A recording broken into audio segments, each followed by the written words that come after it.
Hello everyone, कैसे हो आप सब लोग। आई रियली होप आप सब लोग बहुत अच्छे होंगे। प्रकृति this side your SST teacher.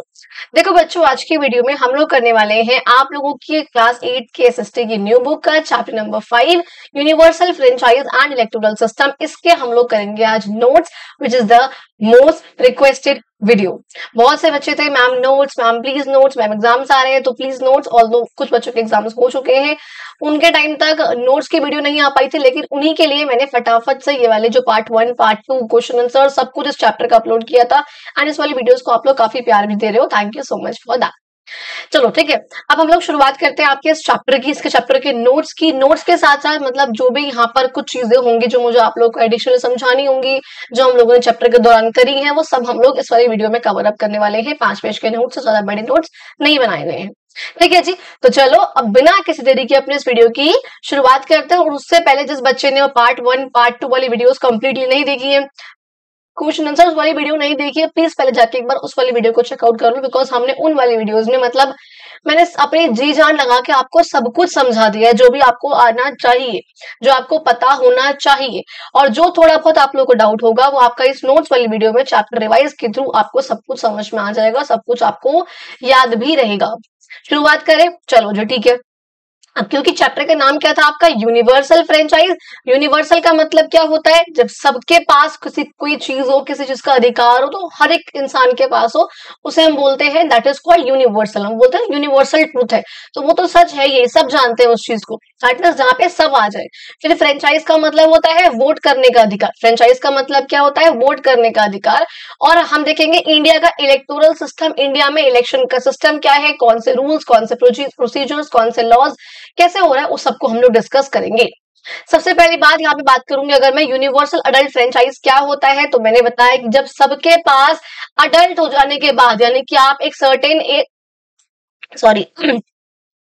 एक सर्टेन एज जो है आप लोगों ने वो अचीव कर लिया, आप 18 के हो गए हो, 18 प्लस हो गए हो, तो आप सबके पास वोट करने का अधिकार है। That is simply called universal adult franchise. यानी कि जब सारे जो अडल्ट सिटीजन है हमारी कंट्री के, उनके पास वोट करने का अधिकार हो बिना किसी डिस्क्रिमिनेशन, यानी कि बिना किसी भेदभाव के, चाहे वो कास्ट के बेसिस पर हो कि भाई आप लोअर कास्ट हो, आप हायर कास्ट हो, आप क्लास के बेसिस पे आप रिच हो, आप पुअर हो, रिलीजन के बेसिस पे हिंदू मुस्लिम, जेंडर मेल फीमेल, एजुकेशन पढ़ा लिखा है, लिटरेट है इलिटरेट है, और वेल्थ यानी कि पैसा ज्यादा या कम, कुछ भी हो, किसी बेसिस पर कोई भी भेदभाव नहीं करा जाएगा। हर एक पर्सन जो है, हर एक इंसान वोट कर सकता है जब वो एक सर्टेन एज को अचीव कर लेगा। इंडिया में वो एज कितनी है बच्चा, वो आपकी है 18 ईयर्स। हमने देखा था 1988 में, मैंने बताया था 61st कॉन्स्टिट्यूशनल अमेंडमेंट के तहत। Now what is constitutional amendment, इसका मतलब होता है जब भी हम संविधान में चेंजेस करते हैं। अब संविधान क्या क्या होता है, संविधान कब आया था, किसने बनाया था, वो सब हमने चैप्टर में बहुत डिटेल में स्टार्टिंग में ही पार्ट नंबर 1 में ही डिस्कस करा हुआ है। अच्छा, तो पहले जो है ये मिनिमम एज थी वोटिंग करने की बच्चा, वो थी आपकी 21 साल, बाद में जो रिड्यूस होकर इसको कर दिया गया आपका 18 साल। ठीक है जी।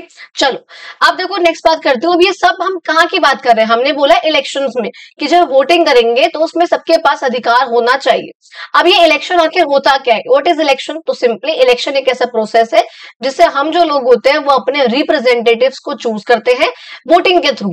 ठीक है, अब ताकि जब हम लोगों ने चूज कर लिया तो वो जो रिप्रेजेंटेटिव्स होंगे वो हमारे बिहाफ पर कोई भी डिसीजन ले सके, सिंपल सी भाषा में। अब रिप्रेजेंटेटिव्स कौन है, सिंपल सी भाषा जैसे मैंने बताया अभी कि रिप्रेजेंटेटिव वो लोग हैं जिनको हम लोग चूज करते हैं वोटिंग के थ्रू, ताकि वो हमारे बिहाफ पे डिसीजंस ले सके। बिकॉज हम सब जो लोग हैं वो जाकर पार्लियामेंट में नहीं बैठ सकते हैं, लॉस नहीं बना सकते हैं, इसलिए हम यहाँ पर कुछ लोग जो है, कुछ लोगों को, हम बहुत सारे लोग कुछ लोगों को रिप्रेजेंट करते हैं हमारे बिहाफ पे डिसीजंस लेने के लिए। दैट वाज सिंपल, समझ में आया। अच्छा देखो मैंने एक लाइन यहाँ पे ऐसे लिख दी थी, to be able to exercise your right to vote. अगर आपको अपना जो वोट करने का अधिकार है, अगर आपको ये एक्सरसाइज करना है, अगर आपको वोट डालना है, उसके लिए आपको रजिस्टर होना पड़ेगा अपनी कॉन्स्टिट्युएंसी में वोटर के नाम पे। भाई आपकी कॉन्स्टिट्युएंसी यानी कि आपके एरिया में जब तक आपका उस वोटर लिस्ट में नाम नहीं होगा, आप जो है वोट नहीं कर सकते हो। तो आपको पहले अपनी कॉन्स्टिट्युएंसी में, नाउ व्हाट इज कॉन्स्टिट्युएंसी, एक ऐसा एरिया जहां पे से आप जहां जाके आप वोटिंग कर रहे हो। तो सिंपल से क्या है, कॉन्स्टिट्यूएंसी एक ऐसा एरिया है जिसमें से सारे जो वोटर्स हैं वो अपने रिप्रेजेंटेटिव को इलेक्ट करते हैं। फॉर सपोज मैंने क्या बोला था, इंडिया है मान लो। अब हमने देखा था कि जब लोकसभा के इलेक्शंस होते हैं, नाउ व्हाट इज लोकसभा, ये चीजें आपको पता है, हमने पढ़ी है। फिर भी एक ब्रीफ के रूप में, लोकसभा क्या होता है? लोकसभा एक ऐसा हाउस है जो कि आपका पार्लियामेंट में होता है। पार्लियामेंट का क्या होता है? जो कि पूरी कंट्री का एक ही लेजिस्लेटिव बॉडी होती है, पूरी कंट्री की एक लॉ मेकिंग बॉडी है, जो पूरी कंट्री में एक जगह पे जो है सब लोग बैठते हैं लॉज बनाने के लिए। अब जो भी लोग होंगे यानी कि जो मेंबर्स होंगे पार्लियामेंट के, उन्हें हम क्या बोलते हैं बच्चा आपका? एमपीज। क्या बोलते हैं? एमपी। इस पार्लियामेंट में मैंने बताया था, एक होता है आपका, दो हाउस होते हैं, एक होता है लोकसभा, एक होता है राज्यसभा। लोकसभा यानी कि जो हमने यहाँ पे देखा है, जिसके इलेक्शन जो है वो डायरेक्टली होते हैं, हम लोग इनके मेंबर्स को इलेक्ट करते हैं। राज्यसभा जो आप आगे पढ़ोगे, ये अपर हाउस होता है और इसके जो इनके जो मेंबर्स होते हैं वो हम लोग इलेक्ट नहीं करते हैं, कौन करता है वो आगे देखेंगे। यानी कि लोकसभा यहाँ पर ये हुआ। अब यहाँ के, अब मैंने बोला कि हम इनको इलेक्ट करते हैं।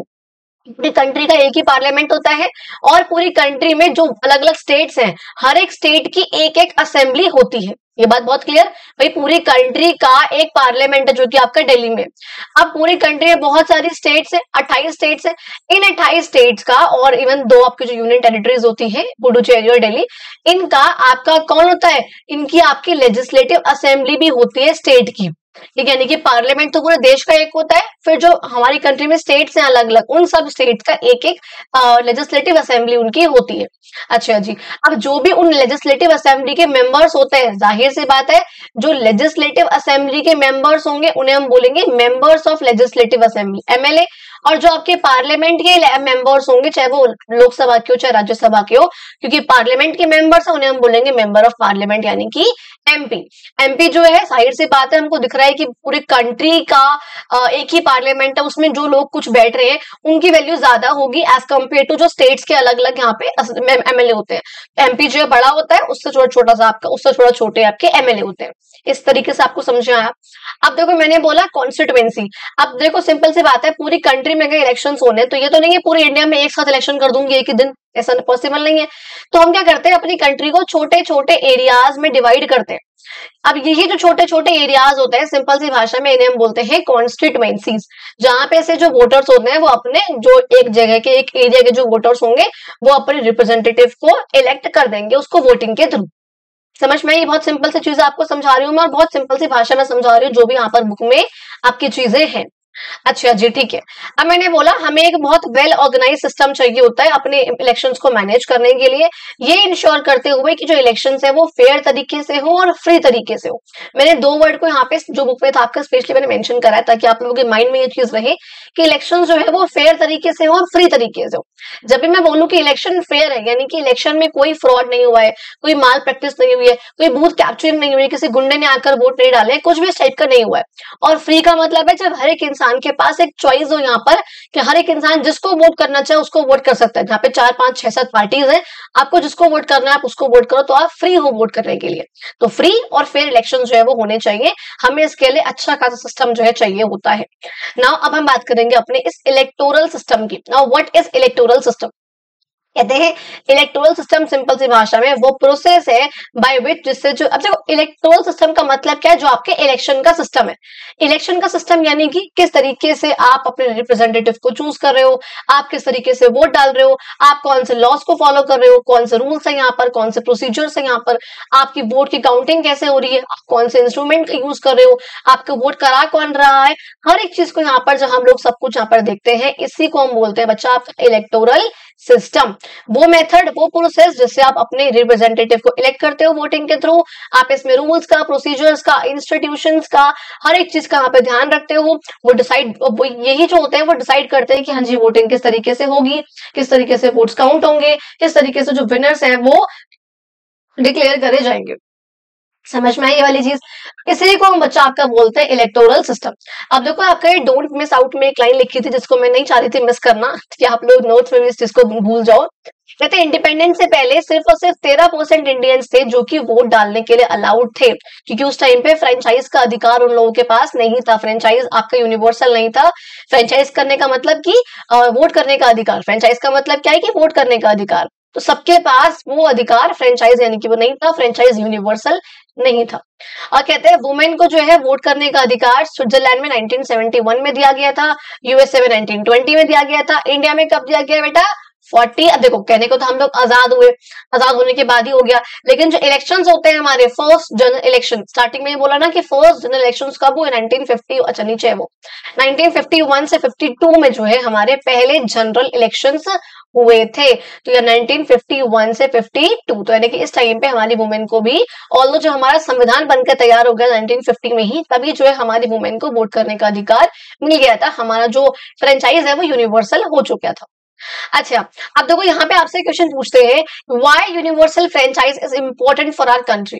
आखिर हमारी कंट्री के लिए यूनिवर्सल फ्रेंचाइज होना, सबके पास वोटिंग का अधिकार होना, ये जरूरी क्यों है, ये क्यों जरूरी होता है। पहली बात देखो, क्योंकि हम ये मानते हैं कि हमारी कंट्री में हर एक सिटीजन जो है वो इक्वल है, एवरीवन इज इक्वल।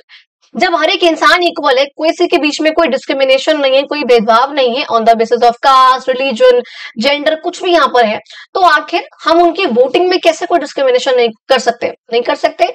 इसलिए हमने कहा यूनिवर्सल होना चाहिए। दूसरी बात मैं बोल रही हूँ, अब देखो यहाँ 5 पॉइंट लिखवाए हैं, बच्चे कमेंट बॉक्स में आके बोलेंगे मैम 5 पॉइंट्स है, आंसर जो है छोटे लिखवाओ। भाई मैं बार बार हमेशा बोलती हूँ वीडियोस में, प्लीज पहले वीडियो देख लिया करो, उसके बाद टेलीग्राम से पीडीएफ डाउनलोड करा करो, ताकि आप लोग एटलीस्ट वीडियो देखोगे तो आपको पता होगा कि मैंने बोला क्या है बीच बीच में। मैं आपको क्लियरली बोल रही हूँ कि 5 पॉइंट पे लिखवाए हैं, जिस बच्चे को 2 पॉइंट याद करने हो वो 2 करो, जिसको 3 याद करने हो वो 3 करो। मैंने यहाँ 5 लिखवाए, क्या पता फर्स्ट या सेकंड में से कोई, फर्स्ट सेकंड किसी को इजी लगे, किसी को फोर्थ या फिफ्थ इजी लगे, किसी को थर्ड या फोर्थ इजी लगे। सबका अपना पर्सपेक्टिव, सबकी अपनी लर्निंग पावर अलग अलग होती है, सबकी अंडरस्टैंडिंग पावर अलग अलग है, सबकी कैपेबिलिटीज अलग अलग है। तो क्या पता किसी को जो इजी लगे वो किसी और को टफ लगे, इसलिए मैंने 5 लिखवाए हैं कि आपको जो इजी लगे आपको याद कर सकते हो। और ये सेम काम में क्वेश्चन आंसर्स में भी करती हूँ, जो हम लोग क्वेश्चन आंसर डिस्कस करते हैं हर एक चैप्टर की, तो आप लोग जरा इस चीज का ध्यान रखा करो।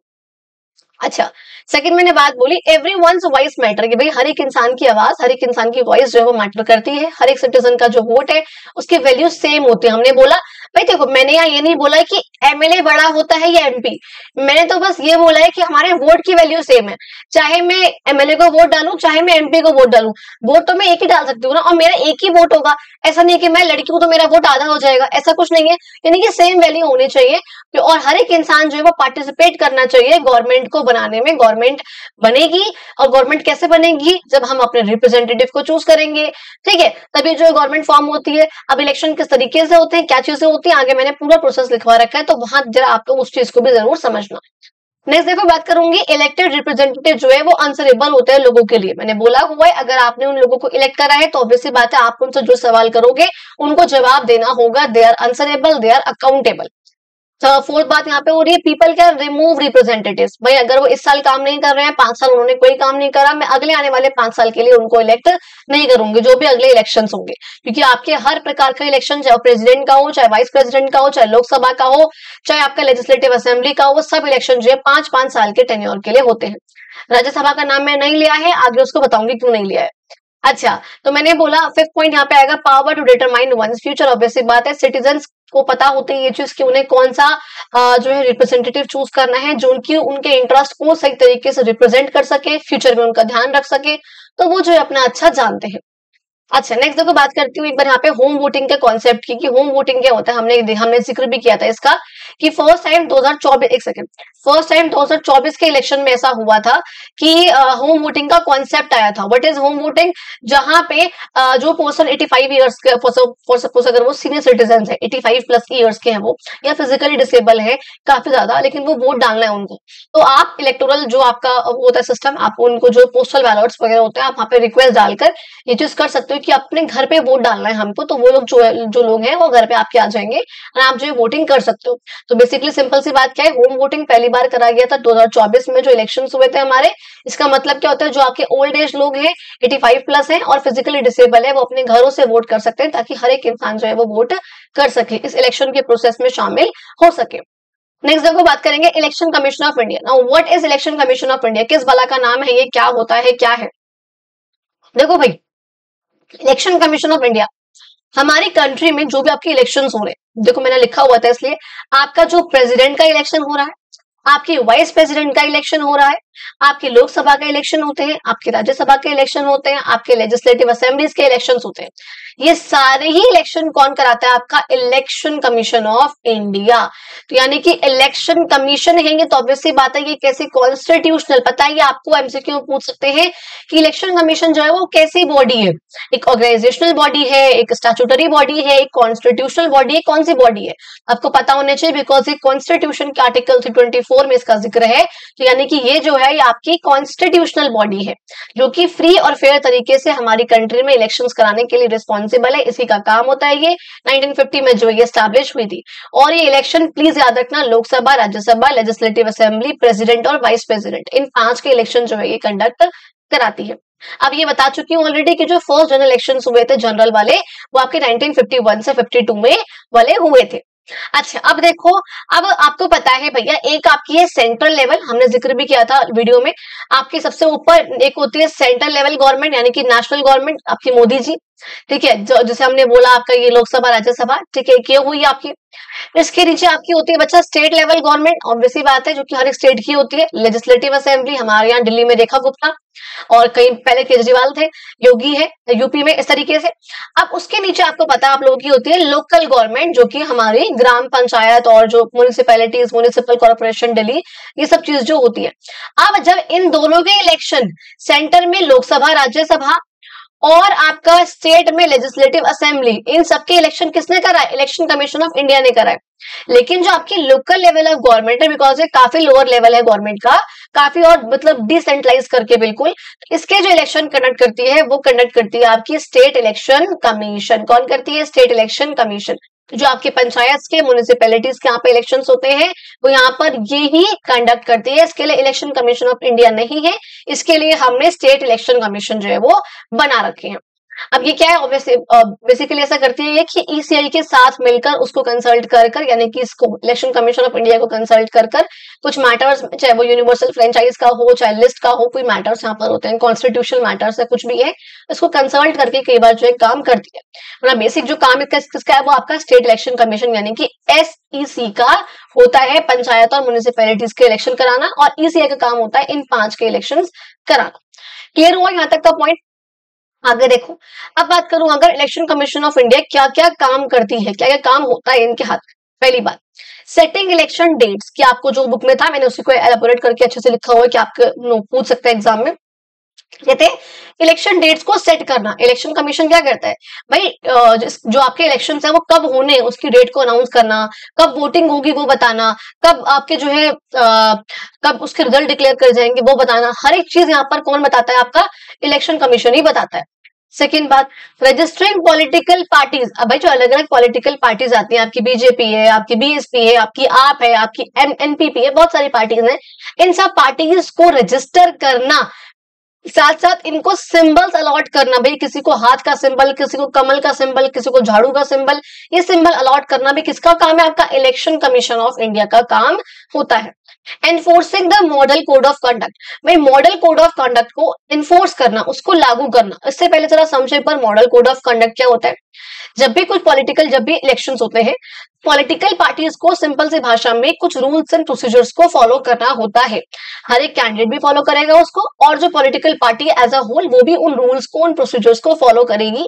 उन्हीं रूल्स और प्रोसीजर्स को हम लोग बोलते हैं आपका मॉडल कोड ऑफ कंडक्ट। मैंने क्या बोला, ये कुछ रूल्स है, ये कुछ गाइडलाइंस है यहाँ पर जो कि इलेक्शन कमीशन ऑफ इंडिया बनाती है, जिसको हर एक पॉलिटिकल पार्टी को, लीडर्स को, कैंडिडेट्स को, सबको फॉलो करना पड़ता है, करना होता है, ताकि जो इलेक्शन है वो सही तरीके से, फ्री फेयर जस्ट तरीके से, जो इक्वल तरीके से वो हो सके।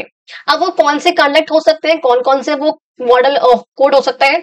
अब देखो पहली बात, जो मॉडल कोड था पहली बार जो है आपका केरला में आया था, अब बाद में जो है 1991 के बाद ये हर एक इलेक्शन में जो हमारी कंट्री है फॉलो होने लग गया था। पहले 1960 में आया था, कुछ लोग यहाँ पे जो कैंडिडेट थे वही इसको लेकर आए थे, और बाद में जो है इसको हर एक पर्सन जो है फॉलो करने लग गया था। बात करूं क्या क्या चीजें इसके अंदर होती है, इसके कुछ यहाँ पे एलिमेंट्स आपको दिखा रखे हैं। पहली बात, जो गवर्नमेंट यहाँ पर पावर में है, अभी मैंने बता रखा है वो पावर में कैसे और क्यों है, हमने आप लोगों ने वीडियो देखी है इसलिए बार बार बोल रही हूँ।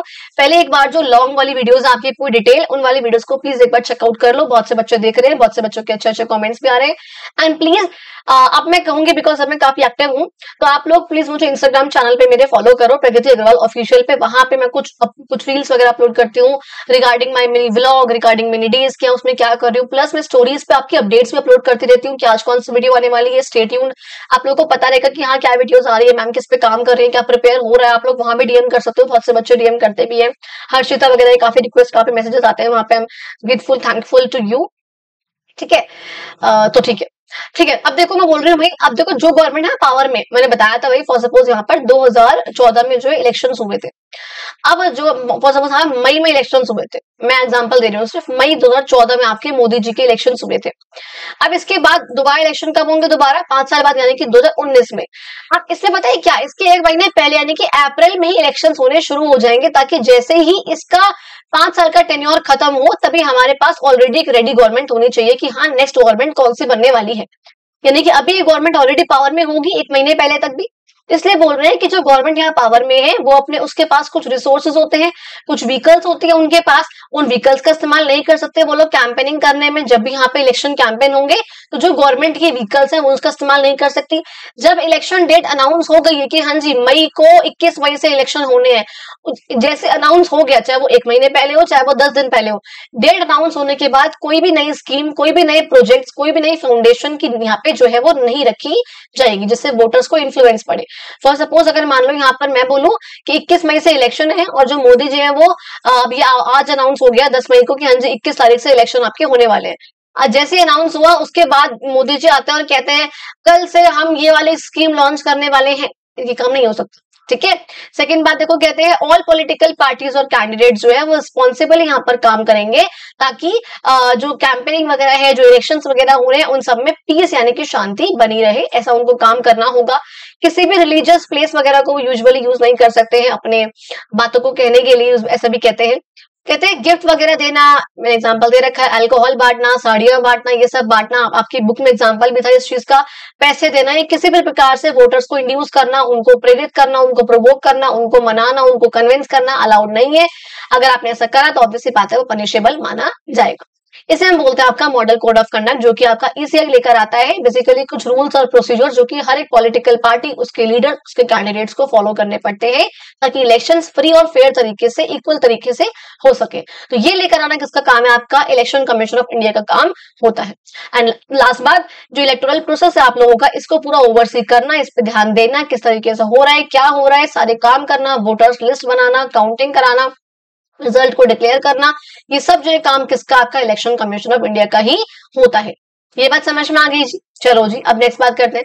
कहते हैं बच्चा इंडिया आपका फॉलो करता है पार्लियामेंट्री सिस्टम, ये हम पहले देख चुके हैं, एक ऐसा सिस्टम जहां पे प्राइम मिनिस्टर का रोल थोड़ा सा ज्यादा होता है, जहां पे सिटीजन जो है वो पार्टिसिपेट कर सकते हैं सारे ही लेवल ऑफ इलेक्शंस में, चाहे वो लोकसभा के हों यानी कि नेशनल लेवल, चाहे वो स्टेट लेजिस्लेटिव असेंबली के हों यानी कि स्टेट लेवल, बता चुकी हूँ ऑलरेडी, और चाहे वो लोकल बॉडीज के हों यानी कि शहर का या गांव का लेवल। शहर यानी कि म्युनिसिपैलिटी, अगर छोटा टाउन है तो म्युनिसिपैलिटी, अगर बड़ा है तो उसे हम बोलते हैं म्युनिसिपल कॉर्पोरेशन, जैसे कि आप लोगों को पता है म्युनिसिपल कॉर्पोरेशन ऑफ दिल्ली। ठीक है, इस तरीके से। अब विलेज में आपका क्या है, यानी कि ग्राम पंचायत आपका ये होते हैं। ये बात आपको समझ में आई? आई होप आप लोगों को यहाँ तक कॉन्सेप्ट बहुत अच्छे से समझ में आ गया होगा, क्योंकि आगे जो हम पढ़ने वाले हैं वो और ज्यादा इंपॉर्टेंट है। And this is understanding the elections in India, the major concept of the chapter and the most important concept to form a foundation, to form a base of all of you. आप लोगों का यही से एक base prepare होता है। इसी chapter से मैं कहूँ साइंस 7th में भी था, हमने वहां भी पढ़ा है, लेकिन डिटेल में, एक्सट्रीम डिटेल सब कुछ यहाँ पर आप लोगों को समझ में आ जाएगा। हमने वीडियो में भी जिक्र किया था, और यहाँ पे मैंने और इसको ऑर्गेनाइज्ड वे से, बिकॉज नोट्स का मतलब ही क्या होता है कि उसको ऑर्गेनाइज्ड रूप से आप लोगों के सामने लेकर आना, तो यहाँ पे ऑर्गेनाइज्ड रूप से पूरे इलेक्शन प्रोसेस को हम समझते हुए चलेंगे। समझे जी? ठीक है, पक्का? चलो आगे बढ़ते हैं। ठीक है, अब देखो यहाँ पर अभी आप लोगों को ये पता चल चुका है बच्चों कि लोकसभा क्या होता है। लोकसभा क्या होती है हमने बोला भैया पार्लियामेंट होता है हमारे इंडिया का, इसके अंदर दो हाउस होते हैं, एक होता है लोकसभा, एक होता है राज्यसभा। लोकसभा के इलेक्शन जो है हम लोग खुद करते हैं, हम लोग खुद इनके लोगों को, इनके मेंबर्स को इलेक्ट करते हैं। राज्यसभा के मेंबर्स को हम लोग इलेक्ट नहीं करते हैं, कौन करता है वो आगे देख लेंगे।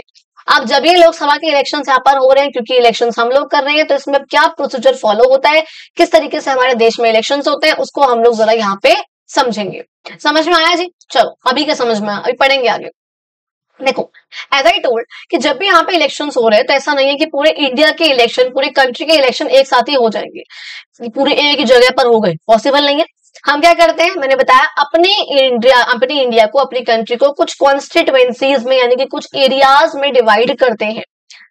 अब क्योंकि ये ध्यान से प्लीज इस पॉइंट को बहुत बहुत बहुत फोकस के साथ समझना, क्योंकि हम अपनी कंट्री को भी पार्लियामेंट के इलेक्शंस के लिए, अब प्लीज इस बात को याद रखना, जब भी आप लोग ये सुनो कि भैया एमपी के इलेक्शन हो रहे हैं, एमपी के इलेक्शन हो रहे हैं, एमपी देखो एमपी तो कहने को दोनों है, एमपी लोकसभा के लोग भी होते हैं और एमपी राज्यसभा के लोग भी, बिकॉज दोनों ही पार्लियामेंट के मेंबर्स होते हैं। लेकिन क्योंकि इसके इलेक्शन हम लोग नहीं करते हैं, तो जब भी आप लोग ये सुनो कि भैया एमपी के इलेक्शन हो रहे हैं, तो आप समझ जाना कि लोकसभा के इलेक्शन हो रहे हैं। लोकसभा के इलेक्शन होने का मतलब है लोकसभा में जितनी भी सीट्स है, जितने भी यहाँ पर लोकसभा में सीट्स है उस पर इलेक्शन हो रहे हैं। अब उसके लिए आपको ये पता होना चाहिए कि आखिर लोकसभा में कितनी सीट्स है, कितने लोग जो है वो लोकसभा में बैठते हैं। तो बच्चा लोकसभा में आपके पास यहाँ पर हमारे पास है 543 सीट्स।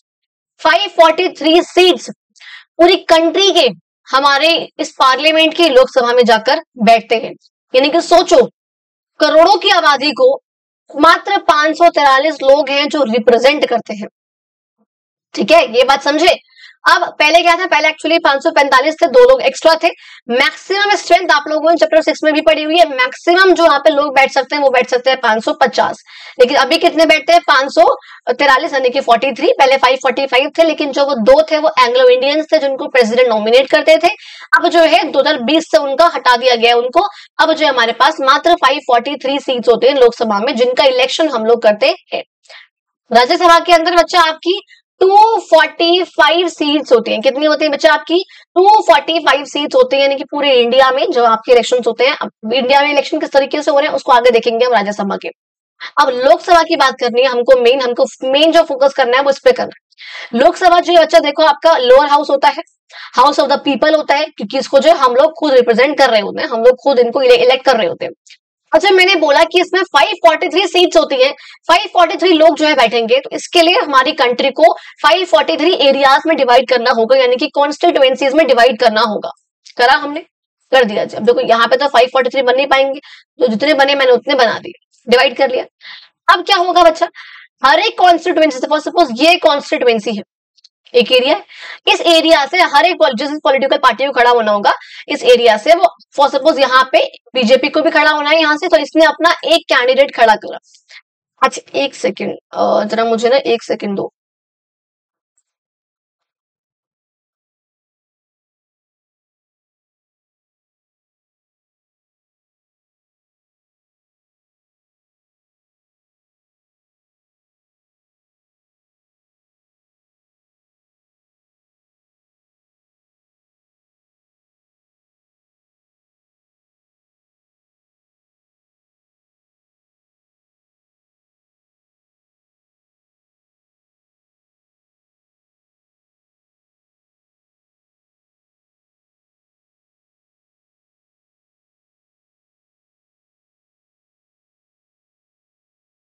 ठीक है, मैंने क्यों करा, ताकि मैं इस पर लिख सकूं, बिकॉज ऐसे हम लिख नहीं पा रहे, बिना लिखे समझ नहीं पाओगे। देखो मैंने यहाँ बोला भाई कि हर एक जो आपकी कॉन्स्टिट्युएंसी, मैंने बोला भैया ये जो है पूरा इंडिया है आपका, हमने इसको कुछ कॉन्स्टिट्युएंसीज में डिवाइड कर दिया जी, कुछ कॉन्स्टिट्युएंसीज में डिवाइड। अब क्या होगा, हर एक कॉन्स्टिट्युएंसी से, ये एक एरिया है, इस एरिया से जिस भी पार्टी को खड़ा होना है, फॉर सपोज बीजेपी को खड़ा होना है, फॉर सपोज यहाँ से आप भी चाह रही कि मैं भी यहाँ से खड़ी हो जाती हूँ, यहाँ से फॉर सपोज बीएसपी भी चाह रही कि मैं भी यहाँ से खड़ा हो जाती हूँ, तो हर एक पॉलिटिकल पार्टी यहाँ से खड़ी हुई। अब हर एक पॉलिटिकल पार्टी अपना एक एक कैंडिडेट इस तरीके से हर एक एरिया से खड़ा करेगी। मान लो यहाँ से बीजेपी और आपने करा, यहाँ से बीएसपी और आपने कर दिया, अपनी मर्जी उन पॉलिटिकल पार्टीज का। सिंपल सी भाषा में आपको बस ये समझना है कि हर एक कॉन्स्टिट्यूएंसी से एक एक पॉलिटिकल पार्टी जो होगी, हर एक पॉलिटिकल पार्टी अपना एक एक कैंडिडेट को खड़ा करेगी। पहले हमने क्या करा, इंडिया को 543 कॉन्स्टिट्यूएंसीज में डिवाइड कर दिया। कितनी कॉन्स्टिट्यूएंसीज है बेटा आपके लोकसभा के इलेक्शंस के लिए? 543, क्योंकि उतनी उसके अंदर सीट्स है। अच्छा जी, अब यहाँ पे क्या हो रहा है, हर एक पॉलिटिकल पार्टी अपना एक कैंडिडेट को खड़ा कर रही है, खड़ा उन्होंने कर दिया। अब क्या होगा, अब फॉर सपोज यहाँ पे इलेक्शन हुए उस कॉन्स्टिट्यूएंसी में, और मान लो अच्छा एक और बात याद रखना, हर एक कॉन्स्टिट्यूएंसी जो है यूजुअली उनकी पॉपुलेशन सेम रहती है। मान लो इसमें भी 10 लाख लोग हैं, इसमें भी 10 लाख लोग हैं, इसमें 9,99,000 है, इसमें 9 लाख, इसमें 10 लाख 4,000 है। मतलब सिंपली जो है ऑलमोस्ट सेम पॉपुलेशन जो है होती है, और कॉन्स्टिट्यूएंसीज पॉपुलेशन के बेसिस पर ही डिवाइड होती है। अब मान लो यहाँ पे 1 लाख लोग थे, मैंने एग्जांपल दिया, जस्ट मान लो 1 लाख लोग हैं इस कॉन्स्टिट्यूएंसी में, और बीजेपी को वोट मिलते हैं आपके फॉर सपोज 40,000 वोट्स मिले, 40,000 लोगों ने बीजेपी को वोट दिया। आपको वोट मिलते हैं 30,000 और बीएसपी को वोट मिलते हैं फॉर सपोज 29,000। इतने वोट्स मिले। अब सबसे ज्यादा वोट्स किसको मिलते हैं? आपके बीजेपी पार्टी को मिलते हैं। इसीलिए कहते हैं कि हर एक पर्सन का वोट जो है वो वैल्यू रखता है। अगर मान लो यहाँ पर ये 2 पार्टीज होती, अगर मान लो एक पर्सन है, मान लो मैं हूं या कोई भी मेरे घर से, क्या आपके घर से कोई भी है, वो कह रहा है कि भैया मुझे, मेरा मन नहीं है वोट करने का, मैं वोट करने नहीं जा रहा, तो क्या होता, अगर वो इंसान जाएगा, अब फॉर सपोज यहाँ पे एग्जाम्पल के लिए समझो, चलो पहले इसको छोड़ो, पहले हम मेन पॉइंट समझते हैं। सिर्फ ऐसे आप लोग कंफ्यूज होते रहोगे, मैं एक पॉइंट के बाद एक्स्ट्रा पॉइंट बताती रहूंगी और वहां से प्रॉब्लम क्रिएट हो जाएगी, इसलिए हम लोग जरा मेन पॉइंट पे ध्यान देते हैं। मैंने बोला भैया कि आपका इंडिया डिवाइड हुआ कॉन्स्टिट्यूएंसीज में, हर एक कॉन्स्टिट्यूएंसी से एक एक जो पॉलिटिकल पार्टी थी, हर एक पॉलिटिकल पार्टी उसने अपना एक कैंडिडेट खड़ा करा, जिसको भी सबसे ज्यादा वोट्स मिलते हैं वो जो पॉलिटिकल पार्टी होती है वो आपकी जीत जाती। क्या होगा, वो पॉलिटिकल पार्टी उस पर्टिकुलर कॉन्स्टिट्यूएंसी से, अब यहां से फॉर सपोज बीजेपी को ज्यादा वोट मिले तो यहां से आपकी जो है बीजेपी जीत जाएगी, यहां से बीजेपी जीत गई, यानी कि हमें बीजेपी के जीतते ही हमें एक एमपी मिल गया लोकसभा का। वो कौन होगा, जो कैंडिडेट जीता है बीजेपी का, वो कैंडिडेट एक एमपी बन जाएगा। इस तरीके से यहां से एक एमपी मिलेगा, यहां से एक एमपी मिलेगा। ऑब्वियसली बात है, एमपी अलग अलग पार्टीज के हो सकते हैं, क्या पता किसी कॉन्स्टिट्यूएंसी में किसी आपको ज्यादा वोट मिले हो, किसी कॉन्स्टिट्यूएंसी से यहाँ पर बीजेपी को ज्यादा वोट मिले हो, किसी कॉन्स्टिट्यूएंसी से बीएसपी को ज्यादा वोट्स मिले हो, तो डिपेंड करता है। इस तरीके से हमें क्या मिलेंगे, आपके 543 आपके मिलेंगे हमारे एमपीज, और ये सब एमपीज कहाँ बैठेंगे, आपके लोकसभा में बैठेंगे। ये बात समझ में आई? अच्छा जी, अब जब ये सारे के सारे एमपी आके लोकसभा में बैठेंगे, अब क्या होगा, अब मान लो फॉर सपोज अगर किसी एक पॉलिटिकल पार्टी को जीतना है, किसी एक पॉलिटिकल पार्टी को जीतना है, तो पता क्या होगा, इस पॉलिटिकल पार्टी को जीतने के लिए आप इसका हाफ कर दो, कितना आएगा 271.5, और मान लेते हैं हम 272। किसी भी अगर एक पॉलिटिकल पार्टी को गवर्नमेंट फॉर्म करनी है, अब देखो मैंने बोला फॉर सपोज बीजेपी को यहां से आप एक साइड मानो जहां पे बीजेपी को एक तरफ मिले 300 वोट, आपकी अब यहाँ पे जो भी एमपीज वगैरह हुए ना, मैं उन्हीं एमपीज का आपको रिजल्ट बता रही हूँ कि रिजल्ट आ चुके हैं। अब यहाँ पे बीजेपी को मिले हैं 300 वोट, यानी कि बीजेपी को 300 कॉन्स्टिट्यूएंसीज ऐसी थी 543 में से 300 ऐसी कॉन्स्टिट्यूएंसीज थी जहां से वोट जो है किसी हर एक कॉन्स्टिट्यूएंसी में ज्यादा जो वोट मिले वो बीजेपी कैंडिडेट को मिले, इसलिए 300 कॉन्स्टिट्यूएंसी में बीजेपी का कैंडिडेट जो है वो जीता है। समझ में आया? इसलिए 300 कॉन्स्टिट्यूएंसी से बीजेपी का जो कैंडिडेट है वो आपका जीता है। ठीक है जी, ये हुआ। अगर लगाओ ना कि लेंदी हो गया बीच में, आई एम रियली सॉरी, क्योंकि कुछ चीजें आपको रिपीट हो रही है, बार बार रिपीट कर रही हूँ उनको ताकि आपको समझ में आ जाए। इसलिए अगर लगाओ कि कहीं पे एक्स्ट्रा मैंने बोल दिया, बहुत लंबा खींच दिया उसको, तो सॉरी फॉर दैट। ठीक है, अब देखो मैंने बोला कि यहाँ से मान लो आपको मिले आपके 200 वोट और बचे आपके 43 वोट, तो वो मैं मान लो बोल दूंगी भैया वो मिले आपके 40 वोट मिल गए बीएसपी को, और जो अदर पार्टीज थी उन सबको मिल गए मिला के 3 वोट, इस तरीके से मिले। अब सबसे ज्यादा वोट किसको मिले हैं, 300 वोट मिले आपके बीजेपी को। मैंने बोला अगर किसी भी एक पॉलिटिकल पार्टी को गवर्नमेंट फॉर्म करनी है तो उसके पास कम से कम इसका हाफ प्लस वन इतने वोट्स होने चाहिए किसी एक पॉलिटिकल पार्टी को गवर्नमेंट फॉर्म करनी है, तो यानी कि 272 वोट जो है कम से कम मिलने चाहिए अगर उस पार्टी को गवर्नमेंट फॉर्म करनी है तो। अब बीजेपी को कितने मिले हैं आपके, 300 वोट मिले, गवर्नमेंट फॉर्म हो गई। तो बीजेपी के यहाँ पर एमपी ये सारे के सारे ये सब एमपी हैं, लेकिन जो गवर्नमेंट फॉर्म करेगी, जो मेन यहाँ पर जो इसका काम कहूंगी जो मेन यहाँ पर होगा वो कौन होगी, आपकी बीजेपी के लोग यहाँ पर होंगे। वो गवर्नमेंट, अगर मैं बोलूंगी ना सरकार किसकी, तो मैं कहूंगी बीजेपी की सरकार है।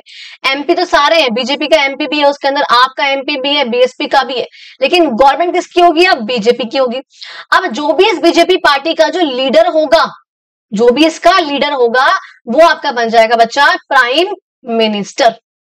ये इसलिए मैंने बोलती हूँ हमेशा कि आप एमपी के इलेक्शंस नहीं करते हो, आप पीएम के इलेक्शंस नहीं करते हो, हम सब जो है एमपी के इलेक्शन करते हैं। उन सारे एमपीज में से जिस भी पॉलिटिकल पार्टी का जो जीतेगी उसका जो लीडर होगा वो पीएम बन जाएगा। अच्छा, अब एक बार दूसरा केस समझो। मान लो ऐसा केस हुआ कि बीजेपी को जो वोट्स मिले हैं वो मिले हैं फॉर सपोज 200, बीएसपी को मिल गए हैं अगर फॉर सपोज 80 वोट्स, आपको मिले हैं मान लो आपका मैं कहूंगी 150 वोट्स, ठीक है, आपको मिले हैं 150 वोट्स। इस तरीके से जो वोट्स मिले होंगे, और जो दूसरे अदर पार्टीज बचती हैं उनको थोड़े से और वोट्स मिल गए। अच्छा, अब देखो यहाँ पे तो कोई पार्टी मेजोरिटी में नहीं है, अब क्या होगा, यहाँ पे तो किसी को भी 272 प्लस वोट्स नहीं मिले, इसको भी नहीं मिले, इसको भी नहीं मिले, इसको भी नहीं मिले, किसी को नहीं मिले 272 प्लस वोट्स। अब क्या होगा, ऐसे केस में ऐसे उसमें फॉर्म होगा आपका अलायंस। क्या फॉर्म होगा, इसे हम बोलते हैं अलायंस, यानी कि गठबंधन बनेगा। क्या होगा, गठबंधन बनेगा। अलायंस यूजुअली तब बनता है जब कोई गठबंधन यहाँ बना है। तो अब क्या होगा, बीजेपी यहाँ पर बीएसपी को कहेगी ऐसा करो तो मेरे साथ जो है हाथ मिला लो, ताकि मेरे पास जो टोटल हमारे पास मिलाकर वोट्स हो जाएंगे 280 वोट, हमारी जो है मेजोरिटी हो जाएगी, 272 प्लस वोट्स हो जाएंगे हमारे पास, और हम जो है वो गवर्नमेंट फॉर्म कर लेंगे। बीएसपी कहेगी हाँ ठीक है, मुझे तो कोई दिक्कत नहीं, बढ़िया बात है, मेरा भी नाम आएगा कि बीजेपी बीएसपी दोनों की सरकार है। समझ रहे हो इस बात को, यहाँ पर ये हाँ कर देगी। अब जब इन लोगों ने गठबंधन बनाया उसे हम बोलेंगे अलायंस, लेकिन इनके गठबंधन बनाते ही जैसे ये लोग सरकार फॉर्म करते हैं, उस सरकार को आप बोल दो कि बच्चा आपका कोलिगेशन गवर्नमेंट। क्या बोलोगे, आप बोलोगे कोलिगेशन गवर्नमेंट विच इज कॉल्ड गठबंधन सरकार, ये आपकी फॉर्म हो जाएगी। एंड जैसे ही आपकी गवर्नमेंट फॉर्म होगी, अब जो भी अब देखो, अब तो आप कहोगे कि दो पॉलिटिकल पार्टीज है, अब इनका लीडर डिसाइड कैसे होगा। देखो कहने को तो कहीं बीजेपी आप मेजोरिटी में है, तो क्या पता यहाँ पर इसके लीडर को डायरेक्टली मान जाए बीएसपी वाले। ऐसा भी केस होता है कि हाँ ठीक है, तुम अपने लीडर को बना दो पीएम, हमें कोई दिक्कत वाली बात नहीं है, वो पीएम बन जाएंगे, हमें कोई प्रॉब्लम नहीं है। या अगर इन दोनों पार्टीज के बीच में कंफ्लिक्ट हो, ठीक है, कोई दिक्कत यहाँ पर हो रही है, कंफ्लिक्ट यहाँ पर हो रहा है, मान लो इसके पास फॉर सपोज अगर 150 वोट थे, इनके पास अगर मैं इनके 50 वोट अगर कम कर दूं और इनके 50 वोट बढ़ा दूं 130 वोट, अब जो है कि कहीं कि भाई हम तो बराबर से हैं, तो अब तो हम कॉम्प्रोमाइज नहीं करेंगे, अब तो तुम भी यहाँ पर देख लो किसको बनाना है और हम भी यहाँ पर देख लेंगे कि किसको बनाना है पीएम। तुम्हारे में हमारे में से कौन बनेगा पीएम, वो डिसाइड करेंगे। अब उसका इलेक्शन कौन करेगा, उसका डिसीजन करेगा आपका प्रेसिडेंट। कौन करते हैं, वो करते हैं आपके प्रेसिडेंट, यहाँ पे डिसाइड करेंगे कि हाँ जी अब कौन जो है वो पीएम बनेगा। जो पीएम बनेगा वो आपका डिसाइड हो जाएगा as a prime minister of the, समझ में आया, of our country. And this is how ये आपका जो इलेक्शन प्रोसेस जो है वो चलता है आपका लोअर हाउस का, लोकसभा का। समझ में आ गया। अब एक बार जरा यहाँ पे समझाऊं कि मैंने क्या क्या बोला, ऑलरेडी आपको ऑल समझ में कुछ आ गया है। लोकसभा के इलेक्शंस के लिए हमारी कंट्री को हम 543 कॉन्स्टिट्यूएंसीज में डिवाइड करते हैं। हर एक कॉन्स्टिट्यूएंसी से जो एक पॉलिटिकल पार्टी होती है वो अपना कैंडिडेट खड़ा करती है। हर एक अडल्ट सिटीजन जो भी हमारे यहाँ पर है, जिसका भी नाम वोटर लिस्ट पर है, वो जाता है अपने कैंडिडेट जो अपनी पसंद का चूज करता है वोटिंग के थ्रू। द कैंडिडेट, जिस भी कैंडिडेट को हाईएस्ट नंबर ऑफ वोट्स मिलते हैं, वो जो कैंडिडेट होता है एक कॉन्स्टिट्यूएंसी में वो जीत जाता है और वो एमपी बन जाता है वो कॉन्स्टिट्यूएंसी में। और क्योंकि इंडिया जो है वो फॉलो करती है first pass the post system election का, तो मैंने ये नहीं बोला कि हर एक कैंडिडेट को मैं मैं कहूंगी 50% वोट्स मिलने चाहिए। मैंने ये नहीं बोला कि अगर 10 लाख लोग हैं तो कम से कम उसको 5 लाख वोट मिले, मैंने ये नहीं बोला। मैंने बोला हाईएस्ट नंबर ऑफ वोट्स, जिसमें मैंने बोला था यहाँ पर एग्जांपल में हमने देखा था कि यहाँ पे 1 लाख में से कहने को तो जो आपके यहाँ पर इनको वोट मिले थे वो 40,000 ही मिले हैं, तो 50% भी नहीं है बोले, लेकिन क्योंकि मेजोरिटी वोट्स इनको मिले हैं, हाईएस्ट नंबर ऑफ वोट्स इनको मिले हैं, तो ये जो पार्टी होती है वो जीत जाती है। समझ में आया। और इस तरीके से 543 कॉन्स्टिट्यूएंसी से हर एक पर्सन जब एमपी बनता है तो हमें अपने 543 एमपीज मिल जाते हैं ऑफ द लोकसभा। और ये बताया मैंने, फिर मैंने कहा अब जब यहाँ पे रिजल्ट डिक्लेयर होते हैं तो हर एक पॉलिटिकल पार्टी जो यहाँ पे अलायंस होता है जिसके पास 272 कम से कम सीट्स होती हैं, वो जो गवर्नमेंट फॉर्म करती है, उस पार्टी का लीडर जो है वो एफपीएम बन जाता है। अगर कोई पार्टी मेजोरिटी फॉर्म नहीं करती है तो पार्टी जो है कुछ साथ साथ आती हैं और वो कोलिगेशन गवर्नमेंट फॉर्म करती है अलायंस फॉर्म करके। क्लियर हुआ। आई होप अब आप लोगों को ना इलेक्शन के प्रोसेस में कोई प्रॉब्लम वाला सिस्टम यहाँ पर रहेगा ही नहीं। आप लोगों का, आपको मैंने इतना अच्छे से रटवा दिया। आई थिंक आप प्लीज आप लोग ना मुझे कमेंट बॉक्स में really really want, I request to all of you, जिसको भी इलेक्शन प्रोसेस पूरा समझ में आ गया ना कि अब तो मैम के दिमाग से निकलेगा ही नहीं, अगर अब भी निकला तो एक बार वीडियो को दोबारा देखो और फिर मुझे कमेंट में बताओ कि मैम हाँ अब तो ऐसा होगा कि ये नहीं निकलेगा। और अगर अभी आपको लगे कि कोई कमी यहाँ पे रही है दोबारा समझाने में, तो आप लोग मुझे वो भी बता के जाना कमेंट बॉक्स में, ठीक है जी। अच्छा, अब देखो मैं आपका नोट्स में ये पॉइंट लिखना भूल गई, जिससे मैंने बाद में ऐड ऑन करा था इसको, कि आपको पता है लोकसभा में जो है कुछ रिजर्व सीट्स है। इन 543 में से हमारे पास जो है 84 सीट्स है जो कि एससी के लिए रिजर्व है, और 47 सीट जो है वो एसटी के लिए रिजर्व है। इन 84 सीट्स पे सिर्फ और सिर्फ एससी का कैंडिडेट होगा, वही खड़ा होगा, और उन 47 सीट्स पे सिर्फ और सिर्फ एसटी कैंडिडेट ही खड़ा होगा।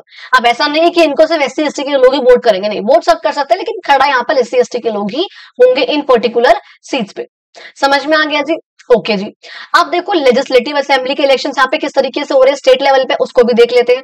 अब यहाँ पे जिस तरह से एमपी के लेवल पर हुआ है, सेम वही जरा आप स्टेट के लेवल पे ले आओ। स्टेट के लेवल पे जो आपने सेंट्रल लेवल पे समझा है, क्या होगा, हर एक स्टेट की अपनी एक लेजिस्लेटिव असेंबली होती है, जिसे हम हिंदी में बोलते हैं विधानसभा।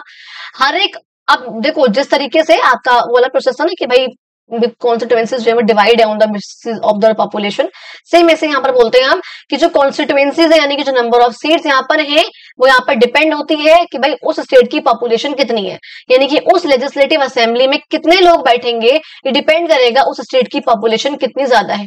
अगर पॉपुलेशन ज्यादा होगी तो असेंबली में ज्यादा लोग होंगे, अगर पॉपुलेशन कम होगी असेंबली में कम लोग होंगे। अब यूपी इतना बड़ा एरिया, इतनी बड़ी पॉपुलेशन है, उसमें 400 सीट्स है, 403। दिल्ली में जो है छोटा सा एरिया है, कम पॉपुलेशन, हालांकि है तो नहीं लेकिन कम पॉपुलेशन है as compared to UP obviously, तो उसमें जो है 70 सीट्स है। इस अब जिस तरीके से सेम तरीके से इंडिया के लेवल पे डिवाइड हुआ था हमारा इंडिया प्रॉपर कॉन्स्टिट्यूएंसीज में, इस तरीके से हर एक स्टेट जो होती है, अब हर एक स्टेट जो है कुछ कॉन्स्टिट्यूएंसीज में डिवाइड होगी। ये पूरा का पूरा इंडिया था, इसमें हर एक स्टेट जो है कुछ ना कुछ उसमें डिवाइड हुई थी। अब ऐसे हर एक स्टेट जो है आपका कुछ कॉन्स्टिट्यूएंसीज में डिवाइड होगी। अच्छा, हर एक कॉन्स्टिट्यूएंसी से सेम एज हर एक पॉलिटिकल पार्टी जो है अपने कैंडिडेट खड़ा करेगी, सिटीजन चूज करेंगे, जिसको हाईएस्ट वोट्स मिलेंगे वो पर्सन जो है जीत जाएगा। और जीतने के बाद वो कौन बनेगा, वो आपका एमपी नहीं बनेगा, अब जीतने के बाद वो बनेगा आपका एमएलए। कौन बनेगा, एमएलए, क्योंकि अब वो एमएलए के इलेक्शंस में खड़ा हुआ था, यानी कि लेजिस्लेटिव असेंबली के इलेक्शंस में खड़ा हुआ था। तो जैसे मैंने बताया आपका ये आपका इंडिया था, आपका लोकसभा के इलेक्शंस में आपको पता है ये आपकी स्टेट्स है, ठीक है, ये आपकी स्टेट से 28 स्टेट्स, ऑब्वियस सी बात है ये स्टेट से डिवाइड होंगे ना, स्टेट्स है यहाँ पर। इन्हीं सब स्टेट्स को मिलाकर हमने जो है इन्हीं सब स्टेट्स को एक छोटा छोटा और तोड़कर और एरियाज में तोड़कर हमने इसको 543 एरियाज में डिवाइड किया था। अब मान लो ये एक स्टेट थी, ये वाली स्टेट लेती हूँ, ये एक स्टेट थी। इस तरीके से जो एमपी के इलेक्शन हुए, मान लो दिल्ली आपका, तो ये जो है उसमें डिवाइड हुआ, कोई भी यहाँ पर स्टेट मान लो इस तरीके से वो थी। अब क्या हो रहा है, अब यहाँ पर एमएलए के इलेक्शन हो रहे हैं। अब यही जो स्टेट है वो और छोटे छोटे एरियाज में टूटेगी, और छोटा एरिया और छोटा एरिया और छोटा एरिया, इस तरीके से, क्योंकि यहाँ पर हम एक स्टेट को रिप्रेजेंट कर रहे हैं तो ज्यादा लोगों को हम यहाँ पर लेंगे रिप्रेजेंट करने के लिए। तो क्या होगा, और छोटे एरियाज में डिवाइड होगी, डिवाइड हुई जी।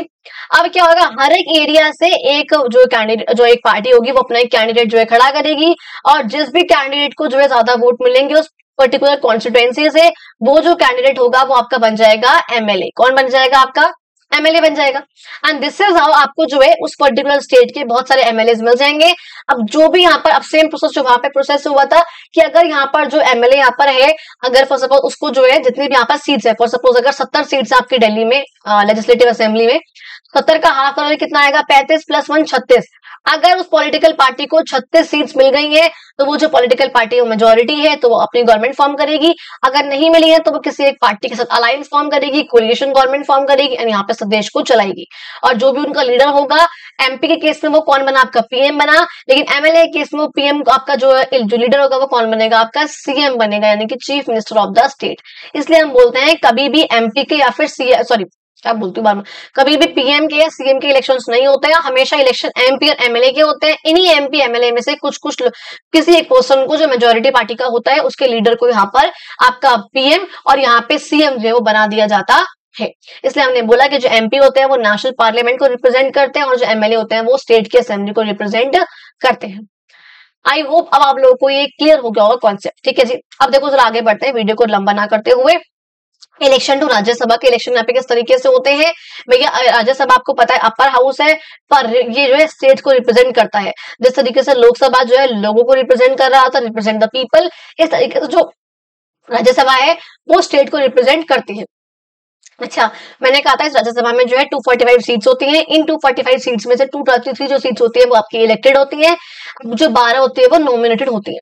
अब ये जो इलेक्टेड है इनका इलेक्शन किस तरीके से होता है? इनका इलेक्शन होता है बच्चा elected by the elected MLAs of that state. कि भाई जो भी, अब देखो आपको बहुत डीप में इसको नहीं समझना बिकॉज आपकी बुक का पार्ट अभी नहीं है, आपके सिलेबस का पार्ट, इसलिए बहुत ब्रीफ में समझाऊंगी कि आपने देखो आपने कुछ MLA, first of all Delhi है, मैंने बोला दिल्ली को आपने जो है डिवाइड किया था कुछ एरियाज में, यहाँ से हमको मिलते हैं 70 एमएलए, ठीक है जी। अब ये 70 एमएलए जो होंगे ना, ये डिसाइड करेंगे, ये इलेक्ट करेंगे राज्यसभा से, यानी कि राज्यसभा में हमारे इस दिल्ली को रिप्रेजेंट करने के लिए, इस स्टेट को रिप्रेजेंट करने के लिए कौन जाएगा, ये कौन जाएंगे, कितने लोग जाएंगे, 3 जाएंगे, 4 जाएंगे, 5 जाएंगे, 8 जाएंगे, 10 जाएंगे, वो यहाँ पर ये लोग डिसाइड करेंगे। तो इनका इलेक्शन कौन करते हैं? आपके एमएलए।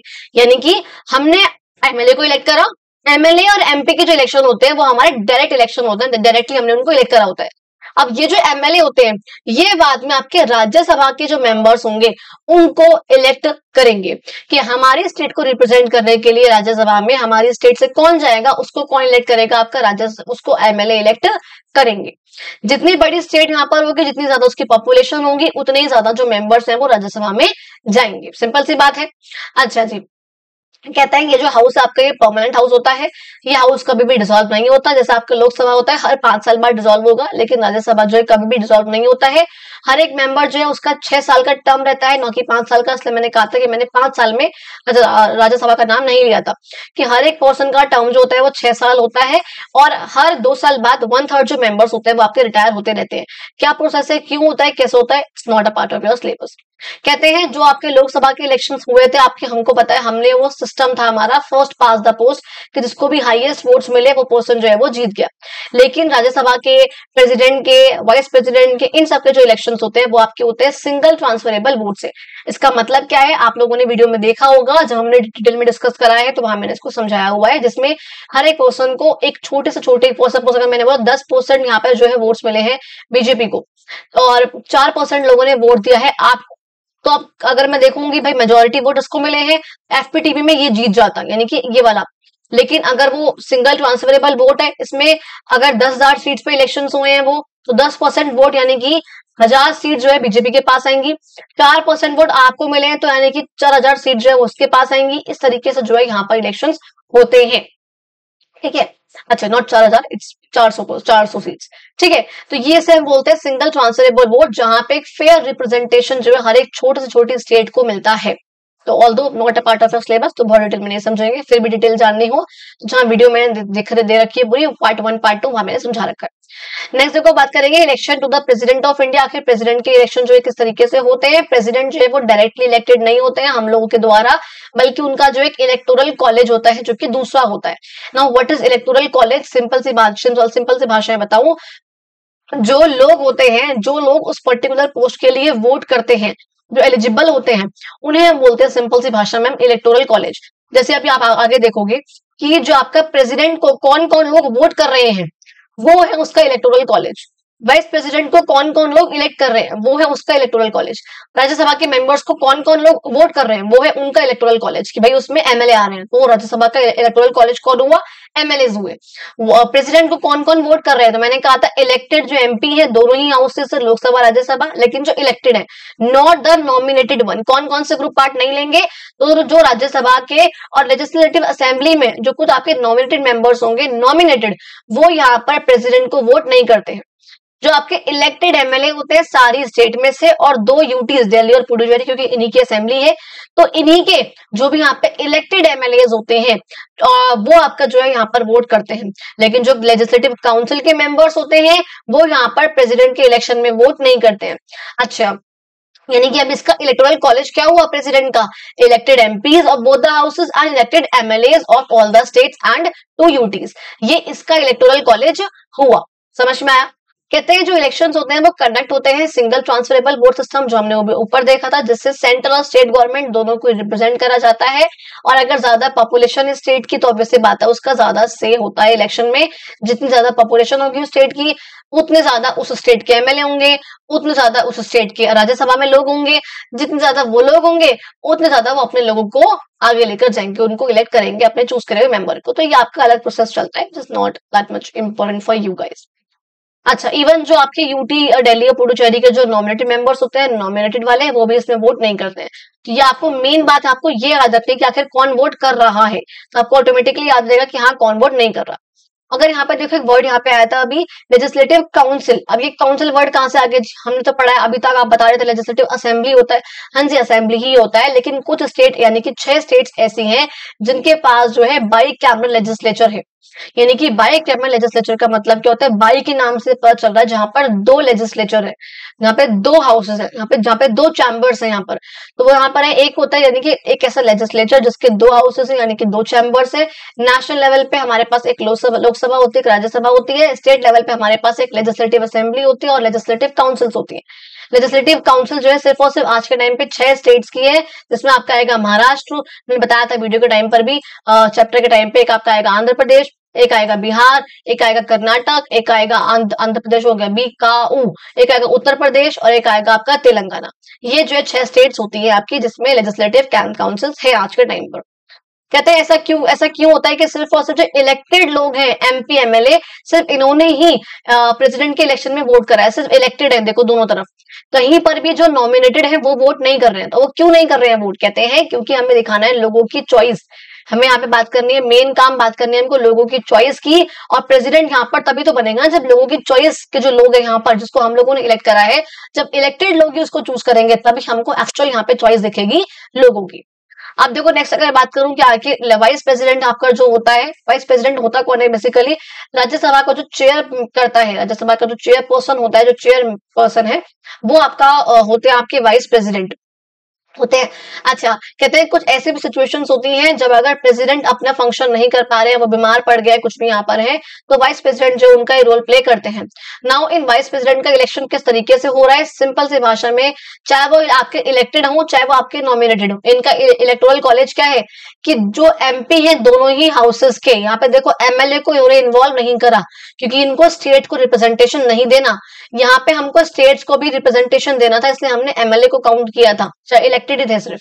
लेकिन यहाँ पे वाइस प्रेसिडेंट के इलेक्शन को हमको स्टेट की बात नहीं करनी है, इसलिए यहाँ पे सिर्फ और सिर्फ जो आपके एमपी होते हैं दोनों हाउसेस के, चाहे वो इलेक्टेड हो चाहे वो नॉमिनेटेड हो, वो यहाँ पर जो है वोट करते हैं। नेक्स्ट देखो, सिंपल सी भाषा में आपको बोल रखा है, अब चैप्टर खत्म होने वाला है बस, कि आपके इलेक्शंस में कौन कौन से चैलेंजेस होते हैं, क्या क्या चैलेंजेस आपके सामने आते हैं। पहली बात मनी, जिन भी लोगों के पास ज्यादा पैसा होता है वो कैंपेन में ज्यादा पैसा लगा पाते हैं और ज्यादा उनको वोट मिल पाते हैं उस चीज से।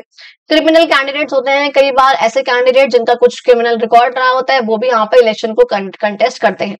वोटर्स की एपैथी, कई बार जो है वोटर का मन ही नहीं करता, उनको इंटरेस्ट ही नहीं होता है इलेक्शंस कंडक्ट करने में या वोटिंग वगैरह करने में, क्योंकि उनको होता है कि क्योंकि डेमोक्रेसी जो है वो इतनी बढ़िया भी नहीं है।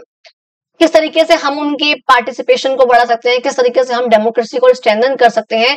पहला काम हम यहाँ पे कर सकते हैं कि अपने वोटर्स को इन्फॉर्म कर सकते हैं कि आपको चूज करना होगा कि आपको कौन सा रिप्रेजेंटेटिव चाहिए, तभी आप जो एक बेटर चॉइस कर पाओगे, तभी एक अच्छा इंसान जो है हमको जो है हम पे राज करेगा। मीडिया और एजुकेशन कैंपेन वगैरह हमको चला सकते हैं, अवेयरनेस कैंपेन चला सकते हैं जिससे लोगों को कुछ ज्ञान मिले, कैसे वोट करना है, रिस्पॉन्सिबल कैसे बनना है वो पता लगा सके। रिस्पॉन्सिबल वोटिंग यहाँ पे हम करवा सके, ताकि चाहे वो होम वोटिंग का कॉन्सेप्ट लगाकर और चाहे विजिलेंट इलेक्टोरेट, कि भाई जो आपका इलेक्टोरेट हो यानी कि जो आपका इलेक्टर है, जो आपका वोटर है, वो यहाँ पर विजिलेंट होना चाहिए बेसिक सी भाषा में, ठीक है, वो कोई करप्शन यहाँ पे ना करे, वो अवेयर होना चाहिए, उन सबकी बात हम यहाँ पे हमने करी है। एंड दैट वाज बच्चा all of your chapter. I really hope आप लोगों को समझ में आ गया होगा। यानी इस वाली वीडियो के नीचे मुझे आप लोगों को कमेंट बिल्कुल चाहिए कि हाँ मैम ये वाली वीडियो हमें समझ में आई है, या जो कॉन्सेप्ट है वो हमें समझ में आ गया है, एंड फाइनली जो इलेक्शन का कॉन्सेप्ट है वो हमारे दिमाग में फिट हो चुका है। एंड अगर अब भी कोई कमी रही हो तो प्लीज जरा मुझे अब भी कमेंट बॉक्स में आप लोग बता देना किस तरीके से हमने अपनी पूरी इंडिया को डिवाइड करा कॉन्स्टिट्यूएंसीज में। हर एक कॉन्स्टिट्यूएंसी से अपना एक पॉलिटिकल पार्टी अपने कैंडिडेट खड़ा करती है, जिस कैंडिडेट को ज्यादा वोट मिलते हैं उस कॉन्स्टिट्यूएंसी में, वो जो कैंडिडेट होता है वो, अगर आपके इलेक्शन लोकसभा के हो रहे हैं तो वो जो कैंडिडेट होगा वो एमपी बन जाएगा। अगर इलेक्शन आपके लेजिस्लेटिव असेंबली के हो रहे हैं तो वो जो कैंडिडेट होगा आपका एमएलए बन जाएगा। ये बन गया एमपी, ये बन गया एमएलए। इस तरीके से आपके पूरे के पूरे इंडिया में से 543, क्योंकि सीट्स है लोकसभा में तो यहाँ पे 543 कॉन्स्टिट्यूएंसी से बांटा था, तो यहाँ पर हमारे 543 एमपी निकल कर आएंगे इंडिया में से आ गए आपके। यहाँ पे हर एक स्टेट के यहाँ पे अलग अलग होते हैं, अगर बड़ी स्टेट, अगर पॉपुलेशन ज्यादा है तो ज्यादा एमएलए होंगे, कम है तो कम होंगे। ये हुआ। अब जो भी पॉलिटिकल पार्टी जिसको वोट्स मिले होंगे, बेसिक से भाषा में जितनी यहाँ पर सीट्स है उसका हाफ प्लस वन, अगर उसको वोट मिल गए होंगे इतना, तो वो जो पॉलिटिकल पार्टी वो मेजोरिटी से जो है अपना गवर्नमेंट फॉर्म करेगी, एंड उसका जो भी यहाँ पे लीडर होगा उस पॉलिटिकल पार्टी का, वो आपका बन जाएगा पीएम, और यहाँ पे बन जाएगा आपका वो सीएम, सारे के सारे एमएलए में से। अगर नहीं है तो अलायंस फॉर्म होगा, गठबंधन होगा, गठबंधन सरकार बनेगी, और इन दोनों पार्टी जिस पे डिसाइड करेंगी, वो जो पर्सन है वो प्रेसिडेंट की बात मानकर वो प्रेसिडेंट जो उनको अपॉइंट कर देगा, और वो जो पर्सन होगा वो पीएम बन जाएगा, यहाँ पे वो सीएम बन जाएगा। That was all of your process. I really hope आप लोगों को वीडियो समझ में आ गई हो, आप लोगों को चैप्टर समझ में आ गया। अगर अच्छी लगी हो तो इस वाली वीडियो को जरूर लाइक करना, कमेंट करना, शेयर करो अपने फ्रेंड्स को, सबको शेयर करो, सब्सक्राइब करो वीडियोस को। आप लोग देखते हो लेकिन चैनल को सब्सक्राइब नहीं करते हो तो प्लीज आप लोग चैनल को सब्सक्राइब करो ताकि मुझे मोटिवेशन मिले वीडियोस बनाने की। And thank you so much, मिलते हैं अपनी अगली वीडियो में। एंड इस बार कमेंट जरूर करके जाना कि आपको वीडियो कैसी लगी, आपको इलेक्शन का प्रोसेस समझ में आ गया या अभी तक ही डाउट रह गया। ठीक है जी।